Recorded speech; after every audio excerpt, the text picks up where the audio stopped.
좋은 아침입니다. 하나님과 말씀과 오다시 오늘 다시 시작. 안녕하세요. 이학진 강도사입니다. 오늘 함께 묵상할 말씀은 사무엘상 4장에서 7장까지 말씀입니다. 오늘 본문의 중심 구절을 함께 살펴보기로 하겠습니다. 사무엘상 4장 21절에서 22절 말씀입니다. 이르기를 영광이 이스라엘에서 떠났다 하고 아이 이름을 이가봇이라 하였으니 하나님의 개가 빼앗겼고 그의 시아버지와 남편이 죽었기 때문이며 또 이르기를 하나님의 궤를 빼앗겼으므로 영광이 이스라엘에서 떠났다 하였더라.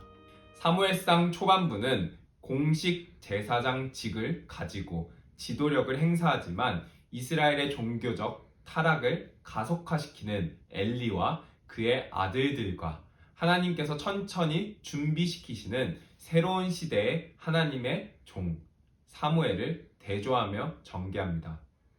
엘리와 그의 아들들의 타락은 결국 사무엘상 4장에 와서는 그들 집안과 나아가 이스라엘의 몰락으로 이어집니다.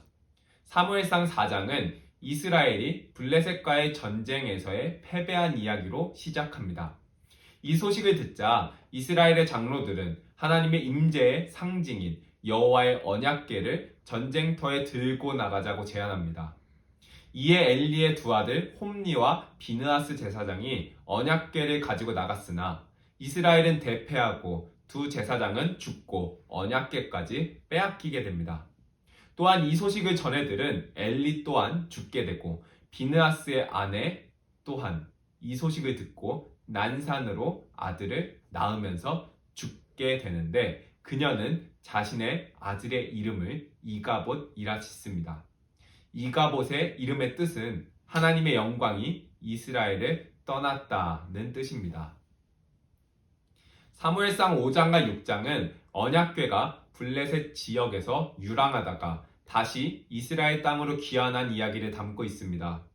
블레셋 사람들은 전쟁의 전리품이자 자신들의 신이 이스라엘의 하나님을 이겼다는 상징으로 언약궤를 빼앗아 다곤 신전에 두었습니다.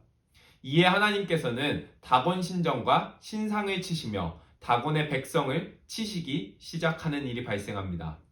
이에 블레셋 방백들은 다른 지역으로 언약궤를 옮겨봤지만 가는 곳마다 하나님의 능력으로 독한 종기가 발생하자 결국 언약궤를 이스라엘에게 돌려보내기로 작정합니다. 그들은 블레셋 방식으로 하나님을 위한 제물을 드리고 언약궤를 새 수레에 싣고 이스라엘의 벳세메스 땅으로 돌려보냅니다. 한편 벳세메스 사람들은 밀을 베다가 궤가 들어오는 것을 보고 기뻐하며 레위인의 도움을 받아 제사를 드립니다. 이렇게 언약궤의 유랑이 7개월 만에 끝나는 것으로 보였지만 바로 이 지점에서 벳세메스 사람들이 언약궤를 함부로 다룸으로 하나님께서 그들을 치시는 장면이 등장합니다. 사무엘상 6장 후반부는 7개월의 유랑에도 불구하고 여전히 거룩하신 여호와 앞에 설 준비가 되지 못한 이스라엘, 즉 이가봇의 시대가 이어지고 있음을 보여줍니다. 사무엘상 7장은 언약궤가 벳세메스 근방 지역인 기랏 여야림에 사는 아비나답의 집에 임시적으로 20년 동안 거하게 되었음을 서술하며 시작합니다. 2절에서 사모한다는 것은 애통한다는 뜻으로 비록 언약궤가 돌아왔지만 하나님께서 온전히 이스라엘에게 돌아온 것이 아님 때문에 이스라엘 백성들이 애통함을 느꼈다는 의미입니다. 아직 이가봇이 끝나지 않은 이때에 드디어 사무엘상 3장 이후 등장하지 않았던 사무엘이 등장합니다. 그는 전심으로 여호와께 돌아와 이방 신들을 제하고 하나님만 섬기면 하나님께서 블레셋의 손에서 구원하실 것이라 말합니다. 이에 이스라엘이 우상을 제거하고 하나님을 섬기자 사무엘이 미스바에서 언약을 갱신하는 장면이 등장합니다. 이 장면에서 물을 길어 여호와 앞에 붓는 행위는 마음을 하나님 앞에 물처럼 쏟는 것을 상징하는 것이라 할 수 있습니다. 이스라엘이 사무엘의 인도 아래 금식하고 애통하며 겸손하게 죄를 자복하고 하나님께 나아가자 하나님께서는 우레를 발하여 블레셋을 격파하심으로 하나님의 영광이 다시 그들에게 임하는 평화가 있었다는 내용으로 7장이 마무리됩니다. 이스라엘은 하나님의 영광으로 출애굽하고 가나안 땅을 차지한 하나님의 영광을 소유한 민족이었습니다. 영적인 배도와 혼란과 무질서의 사사기에서도 하나님의 언약궤만은 빼앗겨 본 적이 없었습니다. 그러나 오늘 본문은 그 하나님의 영광이 이스라엘을 떠나는 장면을 보여줍니다. 이가봇.